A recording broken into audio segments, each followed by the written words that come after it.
Hi, I'm Scott Curtis. Welcome to this AFI Conversation Series episode. I'm here with James, Korean student who's also lived in New Zealand. Yeah. James, nice to see you. Nice to see you.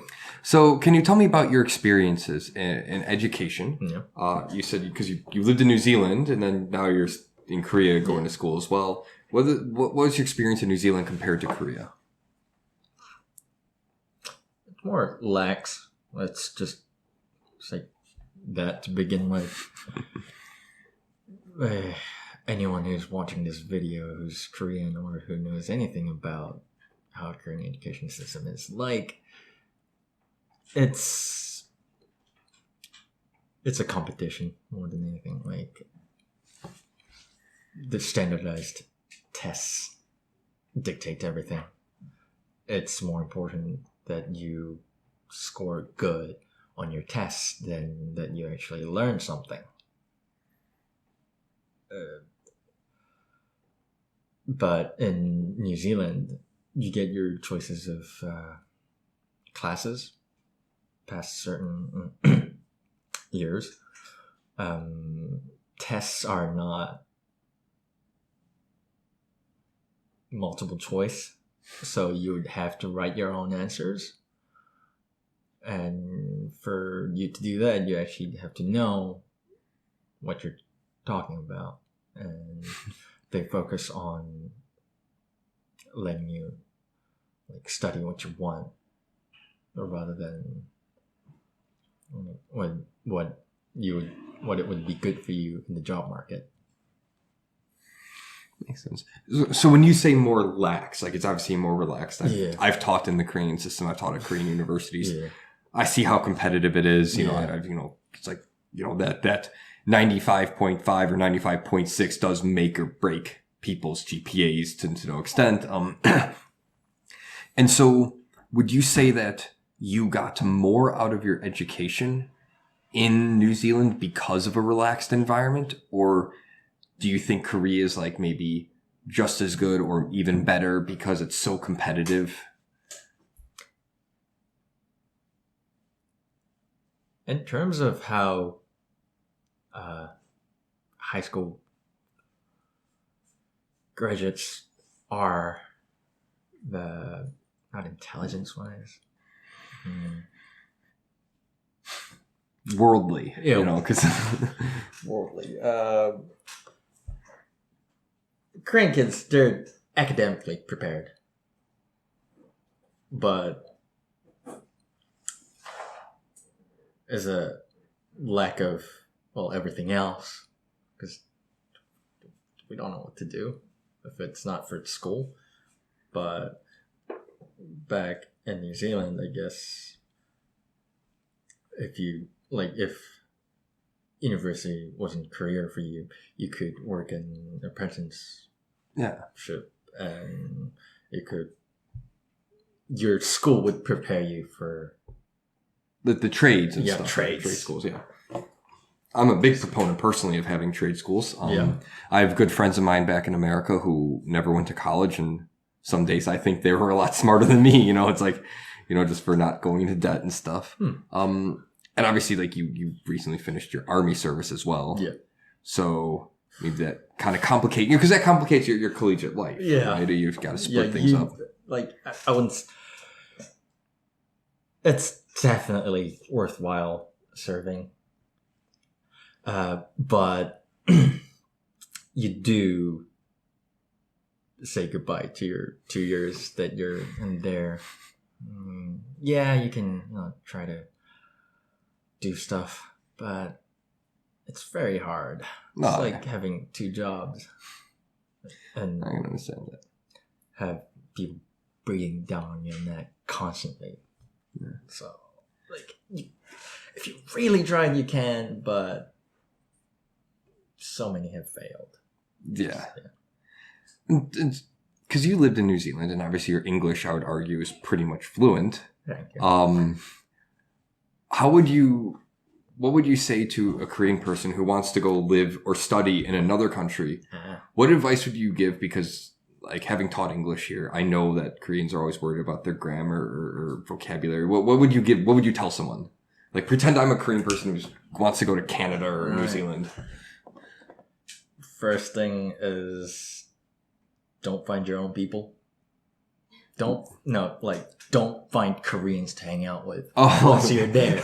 Okay. That's like the most important thing for me, is that if you're there because you want to study English,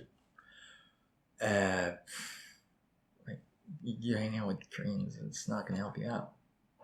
It defeats the purpose of ever actually going there. And I guess some kids are sent off overseas involuntarily.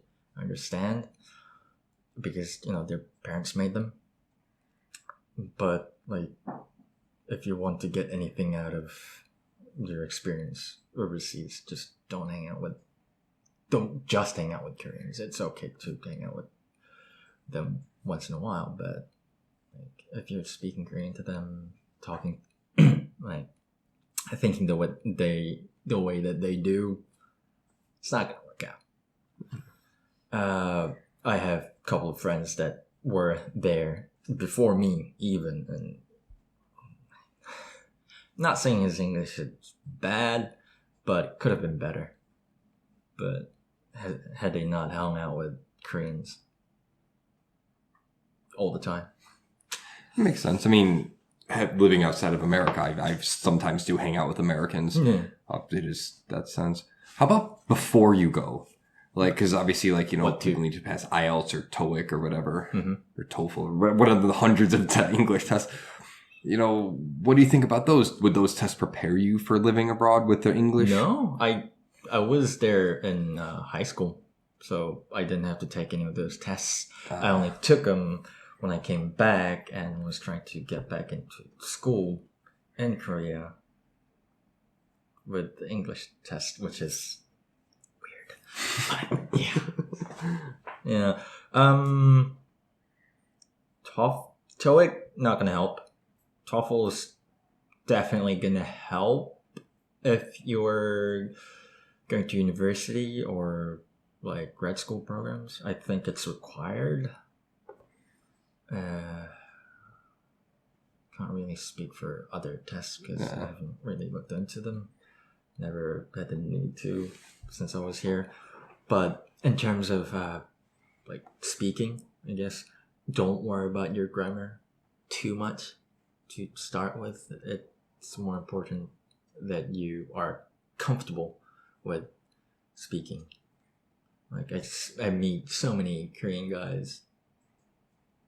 people that speak good enough English to be confident in speaking it, but they don't, just because they're embarrassed.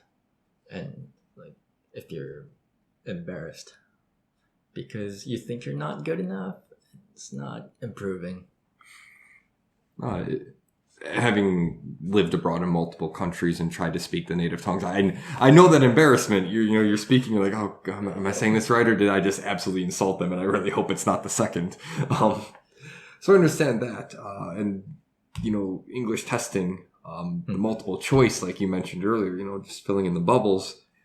How do you feel about that in Korea? Because I know Korean exams are Korean education system is heavily focused on examinations and passing tests. And New Zealand, I have no clue about. What's that like? They're just like any other, Western countries. You write your answers out. You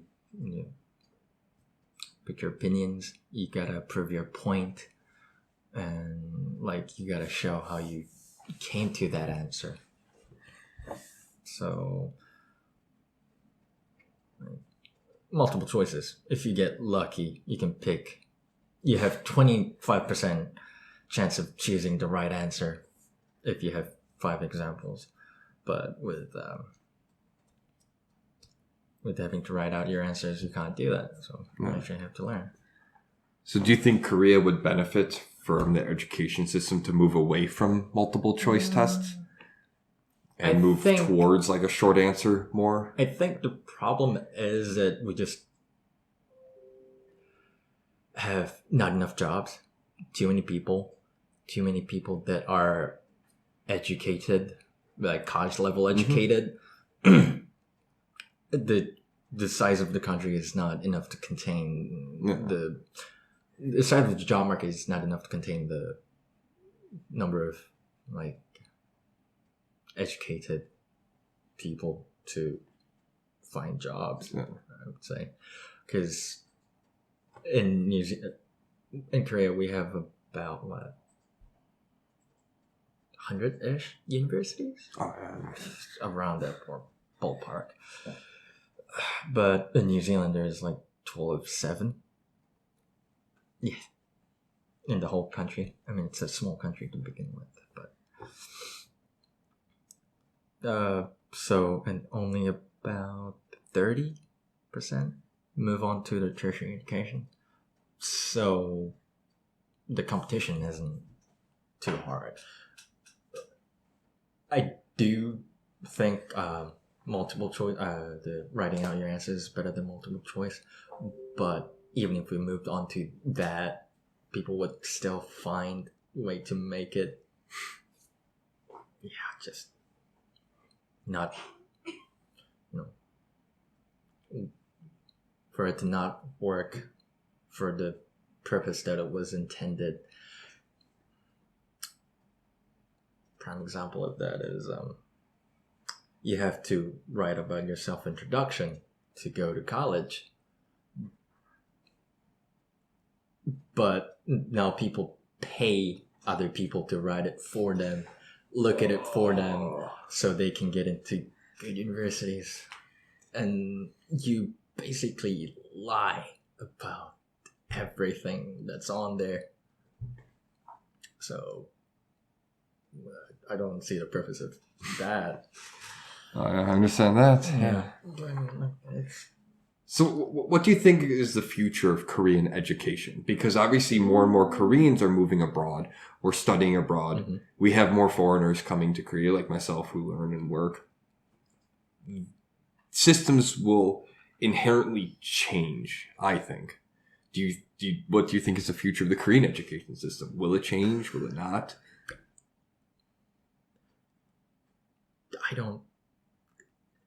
Right now I don't see it changing for good. I mean, yeah, like I've heard they've made a few positive step forward, making the whole hellish hellscape that is Korean education system better. But I think it's gonna take a very long time, and unless you deal with the problem that is the job market, the problem is gonna persist. Now you say hellish hellscape, it's like, is that the common feeling amongst Korean students? Like, it's like, I mean, you go to Hagwons after school, you study till 9, come back home, study for like a bit more before you go to bed. You get up at 7 to go to school, and that's your entire day. Like, I just don't feel like no kid should go through that from such an early age. I understand that. I mean, I personally done it, failed at it. It's very stressful mentally. Oh, I can only imagine. Like, I've never done it, so I can only imagine. Well, thank you very much, James. That's all the time we have. Thank you. Thank you. Thank you very much for watching this episode of the AFI Conversation Series with James, talking about education in Korea and New Zealand. Hope to see you guys next time. Thank you.